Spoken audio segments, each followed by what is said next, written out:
Family में like girl child अभी तक अब्रॉड को कोई भी नहीं गए थे पढ़ने के लिए। फैमिली में हमारी बच्ची पहली बार गए।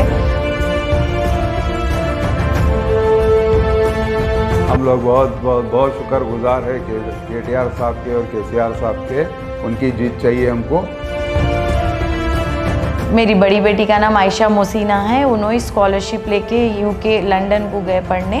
हमारे बच्चे फ्यूचर बाहर गए और वहाँ पर रह रहे, फ्यूचर बना रहे।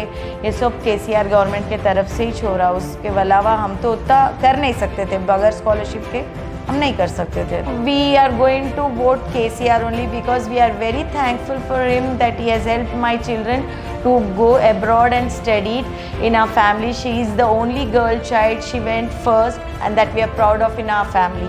Last time भी मैं KCR को ही दी थी, अभी भी इंशाल्लाह KCR ही जीतेंगे, हम उनको ही देंगे वोट।